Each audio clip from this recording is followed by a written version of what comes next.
Hey, how's it going, everyone? Thanks for tuning in to The Real for Real. So today we're going to be talking about the movie Eternals. But before we get into it, we're going to go ahead and introduce our buddy, Trevor McBride, who went from special guest to now a permanent host. Upgraded him quick. Upgraded him. Yes. Y'all needed some help, so I decided to go ahead and commit. So he decided not to start his own little competing podcast. When he realized that he couldn't compete. Oh, I could have competed. I would have liked blowing y'all out the water, but but nah, man. He realizes this is not a contract job. This is a full-time gig. No. This is the tryout. This is the tryout. Oh, this is the tryout. Yeah, this is the tryout. So we'll see how it goes, man. He made the draft. He made the draft right quick. Let's see how he does in the season. Yeah, so we're going to be talking about the Eternals, ladies and gentlemen. This is directed by Chloe Zhao, and it has been a lot of mixed reviews, but majority of them have been bad. And Rotten Tomatoes currently has an aggregated score of 46%.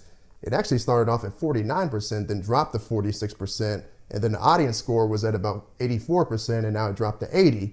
So let's go ahead and talk about it, man. But before we get into the positives and negatives like we normally do, I want to see what are y'all's initial thoughts after watching the movie. Isaiah, go ahead and start us off, man.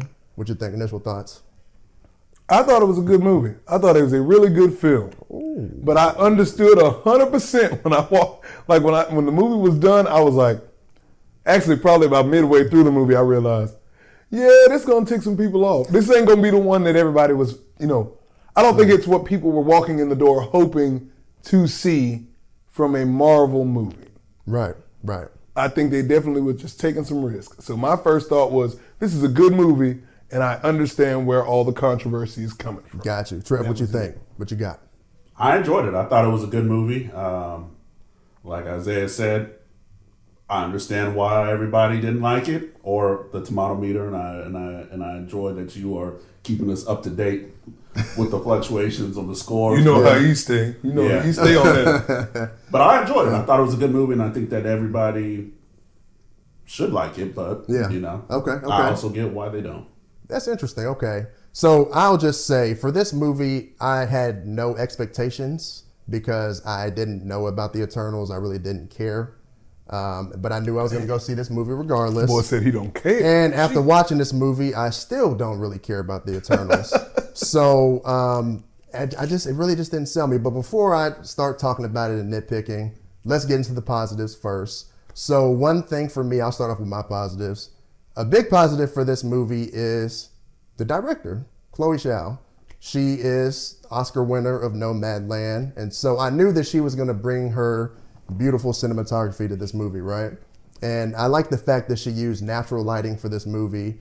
And she had a good amount of creative control as well, because she was able to actually pick locations on where she wanted to shoot certain scenes. Yeah. And so I think that's tough whenever you have, the green screen and you're dealing with these monsters, and a lot of times that's tough to do, right? It's tough to pull off. No, that's fair. And I think it just really turned out good looking. I thought the CGI was good.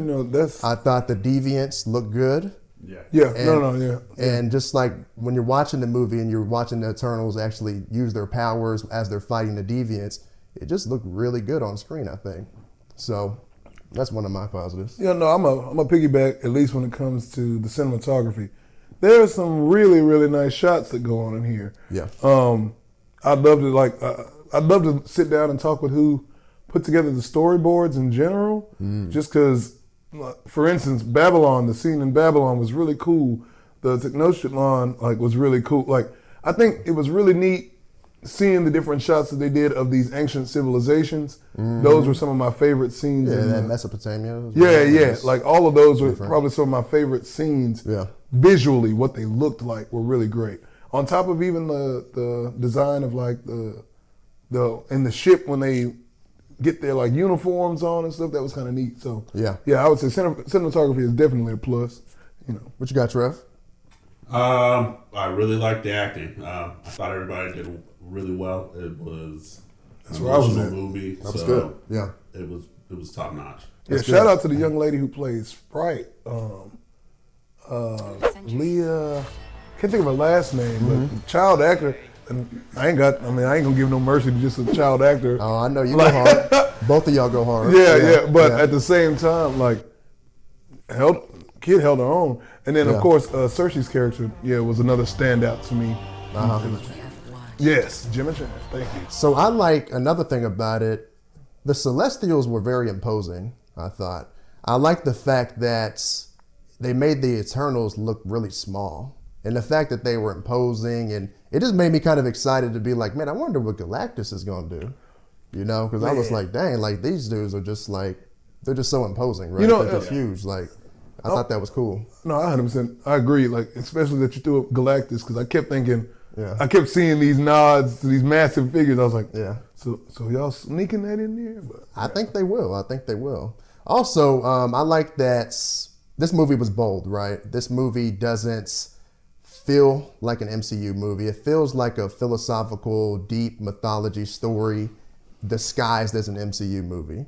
And so I thought that was bold, honestly. They had a love scene in this movie, which could have really lost a lot of people. And I think that was bold to do. I respect the fact that they decided to go there and take the risk, because usually MCU movies, they don't really take the risk like that.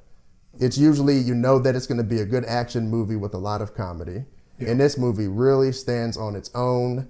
And they took risk. And so I thought that was cool. So, I agree with that. What's some other? I had another positive, and it was sitting there on my head.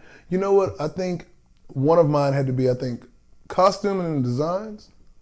And then costume design all together. I thought that was really cool, specifically when I'm looking at Kinjo's, or Kingo, did I say it right? Kinjo?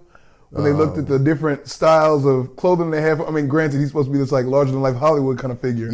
But even still, when you look at each individual Eternal, the way that they clothed them was pretty neat. That they all had their own different style. Yeah. On top of the casting being good, that they had a nice, diverse group of people. You know, different backgrounds. Also, I thought the emergence scene looked cool too, as well. I thought they actually pulled that off very well. And then I really like that shot where after they, spoiler warning, stop the emergence, and the head has come out, and then the hand has come out, and it's all covered with the clouds. That was a really cool shot. Yeah, that was good, man. That was good. As far as, like I said earlier, cinematography, that was they were taking some serious wins. Like I think Oscar-worthy shots that you would not expect to pull from, again, an MCU movie. Bold is right. You said the word right. Yeah, for sure. What else y'all got in y'all's pods? Because y'all obviously like this movie more than me. So. Brian Henry. I'm a big fan of his. I always think he steals the scene. He's a great actor. Yeah, everything he is in, really good actor. So he hasn't missed yet. He hasn't missed yet. He's been winning, and he made history that weekend when the movie dropped. And I think that's gonna include more. You know, be able to open the door for other things. So I thought that was good. On top of that, I mean, I didn't hear it mentioned, and maybe I was just tripping, listening to y'all, but the story for this is solid. Like, it is such a character-driven movie. I don't think we said it, but yes, for sure, Yeah, I mean, it's I think, and oddly enough, I think this might pop up on the other side of things, too, even in the negatives, especially if I asked anybody who gave it a low ranking. It's a movie that is driven by the characters more so than it's driven by the idea of there being a villain, of there being, it just, even the deviants even seem to take a back seat to us learning about the people that are there. So it's, I don't know, it's pretty good. Yeah, because it was definitely interesting to see how all of them reacted to watching humanity and the messed up things that we will do sometimes. Yeah. And yet they were still inspired by our great moments of love. Yeah. Just throughout history, so. Yeah, the story and characters, it's also got a philosophical, really prominent philosophical element that's going on throughout the whole thing. Yeah, big time. And so I thought this was a more layered movie than the MCU ever gives us. So for me, this is a higher ranking score than, I think it deserves a higher rank than what critics have been giving. Okay. Let's put it like that. Well, yeah, okay, yeah. Okay. That's for sure. No, I can agree with that. Yeah, for sure. And I'll die on that anthill. I mean, I will say this. Whenever you take the kind of risk that they took, it's going to hit a lot of people in a negative way. That's so I think that's fair to say. No, that's So real. That's real. are y'all done with y'all's positives? Because I mean, I'm ready to get into some negatives too because I got some problems with it as well. yeah, I guess I got some problems. I'll go ahead and pop it off first if y'all don't have anything else. Hit it. But for me, okay, so for somebody who doesn't know anything about the Eternals and just trying to figure out, all right, how are you going to get me interested in this movie? Well, you're not going to get me interested in this movie when it's 80% dialogue and 80% flashbacks. And the problem I have with that is, so if you have these flashbacks, why not flash back to something more in the MCU storyline? So that Thanos' name comes up in the movie. But why not, you've been on Earth 7,000 years, why not show what was going on when Thanos was dusted everybody, right? Like, let's say you had a family. What happened to your family when the Avengers got dusted in Infinity War? Or why not go back to the Battle of New York with the Avengers Because we did all that in Endgame. So he bring up a point. Yeah, you did that. Endgame did rehash every movie like we didn't see it. But where were the Eternals at this time period? Okay, like, now that's what I thought you were like, making. where were the Eternals in this time period? Or Fastos, for instance. Why not maybe do something creative and have him working for Stark Industries? He's a technology person. Why not tie him in some kind of way? And that's because he lost faith in humanity. You know, they had that great scene with which in the middle of Hiroshima. Yeah, where he's standing in the remnants after they dropped the nuclear bomb on Hiroshima, and he's just like, man, we keep making all this great technology, and all they do is use it to kill each other. And he was done. He was done with humanity. Yeah, so does that predate Stark Industries? I mean, I don't know. So technically speaking, yeah, Kevin, you're onto something here, because. But why would he continue to make technology if it keeps being abused in his eyes?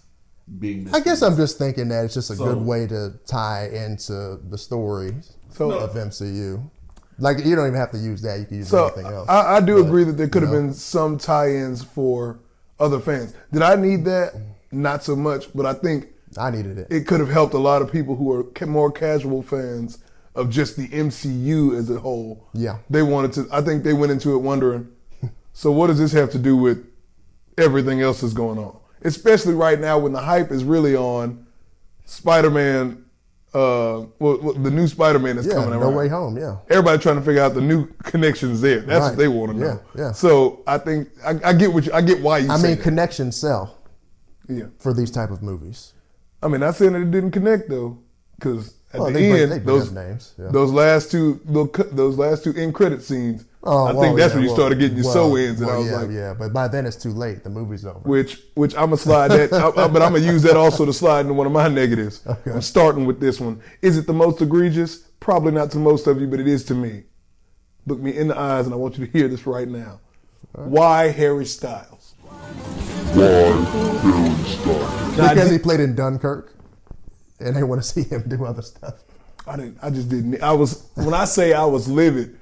Like, I'm hearing the introductions and this, and I didn't even know they, like, I like comics, I like to read them, but I don't know all, I don't know all that I should know. So when they're making this introduction, I'm like, oh snap, Thanos' brother, what? And I'm getting all excited. And Harry Styles shows up, and bro, when I say I was like, hell. Star Fox, baby. I was done. Star Fox, let's go Star Fox. I said I ain't want nothing to do with this. Like I was like, y'all almost just took me completely. So as y'all can see, he's looking forward to Star Fox. Well, at least you positively identified him. I went the whole day, and it wasn't until I got to work the next day, and somebody was all like, "Nah, Trevor, that's not the dude from Game of Thrones. That's Harry Styles." And I was all like, "They do kind of look alike, though." Yeah, they do look alike. But I didn't realize it was Harry Styles. That's fair.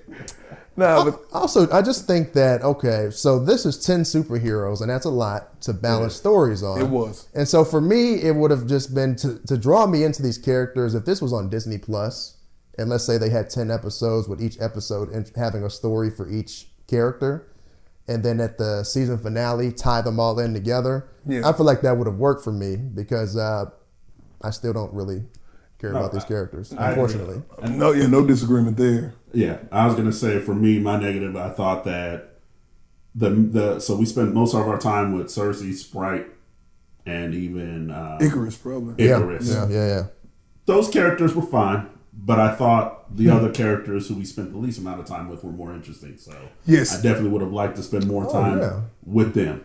Druid in is particular, the one I wanted I to really see. liked him too because he was like, I'm tired of sitting on the sidelines. I have the ability to control everybody and make them live right. Yes. Wow. I'm gonna hit on that point later. That's a negative for sure. Yeah. And you brought up Cersei. Cersei as a lead act for me does not work. I mean, it's like Cersei there was no seasoning with her. It was just bland. It was 100% bland. She acted well, but her But character isn't written. I agree. in order to be a well. lead character in these kind of movies, you have to be able to make other characters in the story better as well. But when you don't have the charisma and you don't have the energy and you're just like, So I didn't think the part I disagree with. I didn't see the lack of charisma necessarily in her portrayal. Please. Unless you're saying if you're talking about her portrayal, that's not true. I thought she acted her role well. Was it written very well for her? No, because we don't see a real change in her personality or like in anything that she does until she seems hesitant the entire movie. Yes. Like Yeah, she no, never she does. she never Yeah. seems She does, yeah, fully for sure. confident or in like in herself to say this is what we gonna do. Even though like you've been chosen, she just seems like she needs someone else to lead. Heck, when they all meet up finally inside the thing, like half her team is like, well, they did choose you, Cersei. But Icarus though, like everybody thinking, I'm like, so yeah, everybody's going to Icarus, but he's not even the lead man. and he's not, and he's that's my favorite person in here. I mean, I guess Kingo, is that his name, Kingo? yeah, like Kingo was like the positive character for me. He was Like, good. I would have liked to see him more. His ballet. the ballet were really fun. yeah, They were good. Yeah. I really enjoyed. Also, I thought it was pretty cool. I don't know the actress's name, but she was in The Walking Dead, the one who did all the sign language. So that was. I was just about to say as a positive. That was cool to see. So I was going to say as a positive. Like I forgot to put that. In the Was it positive. cool? Was it cool to see? It was. Because all right, so I have a question about that. Hold on. Was it cool? So the theme of this movie that I picked up on is you need to accept the way that you were created, right? God creates you, accept how you were created. And the thing is, why create the Eternals the way they are? So the one that you mentioned, she's mute. Why did the Celestials make her that way? I didn't get an explanation for that. Sprite, for instance. Sprite is trapped as a young girl. And so this ends up being conflict in this movie. And this is a problem. And so the thing is, it's like it's working against them and it creates conflict. So see, and I wasn't feeling that. I don't know if I felt that one of the things from the movie, the theme was to get that you were supposed to just accept how you're created. In fact, I felt a lot of it was the opposite of that. Because think about it, the Eternals were all figuring out what they were on the planet to supposedly do. And a lot of them were choosing to operate outside of that. Okay, I'll hit you on another one. Is his name Dreeg? Yeah. Dreeg. Okay. This was a big problem for me. You have the capability to be able to stop wars, but they're telling you don't do that. Ajax is like, no, you can't do that. Stop that. What was the point in that? What's he going to battle for? What is he going to save if he cannot stop these deviants from literally? He can stop stop wars. So what is the point of this? Well, if you're not going to you have somebody who's mute, the character, and only one that's communicating with her thoroughly is Droog. Yeah. Others are not communicating with her like that. Oh, no, that's not fair. If you look in the movie, there are some scenes in there, which I got to give credit to, where they are actually, like when they are talking to the group, they make sure to do the signs as well. And I was like, that's worth it. Okay. And then we have Thena, which I was looking forward to watching Angelina Jolie, a top-tier actress. No argument there. The biggest name that's in the cast. And she's in the movie, and then she's gone for 20 minutes. And then she's in the movie, then she's gone for another 20 minutes. And I didn't understand that. And she's dealing with whatever she's dealing with, which is creating conflict. And so I'm just like, so why are the Celestials creating them this way? Why not just create a perfect being? And that's my problem, because this is It wasn't just to create conflict in this movie, just to do something. I just don't. I don't understand. It just doesn't. It doesn't work for me. It doesn't work for me. It doesn't work. I don't have an answer. For me, that doesn't work. That's what bothered me the most about this movie. There's no explanation. Sprite is literally causing havoc because she's trapped as this young girl, and she even gets it changed to get older. But it's like, what? And why didn't this just happen from the beginning? Like, I don't know. That just didn't work for me. So I'll tell you one other piece for me that didn't work too was the storyboards. As much as I gave that a good shout, excuse me right quick, but as much as I gave it a good shout because of the locations they picked, the moments in time, the sequencing of the film, we should have just knocked all of the early life stuff out in the beginning of the movie. Or in one chunk. Yeah. It made no sense to me to have to keep going, back and forth. Yeah. Especially the way they would segue back and forth. Like at one point, Icarus and Cersei and Sprite are all going to go hunt down the rest. It goes into a back in the past little, flashback. Another flashback. Which then pops up with them in the car. Well, I think that may have been technically like the first one in the movie, the first flashback actually. Well, the 80% of the movie. But you're right. And then it cuts immediately back to present day with them in the car. But for what purpose? Like why did that have to go there? To add more runtime to this movie? No. Didn't need to be here. No, because I don't think it's about runtime. I think that we needed the information. Why did you put the information in this way at this point? Well, you can't answer it because this is because you should have just started. You started at the beginning of time. Start there. Well, roll it in order. Isaiah, the fact that you can't answer this, what makes you think 13-year-olds is going to go see this can answer that? Well, to be fair, I don't think. Do we really need to have something this complex for the very first Eternals movie when we don't even know a doggone thing about them? That's another problem for me. Like, why is this movie hard to grasp at times? Why is this movie hard to follow at times?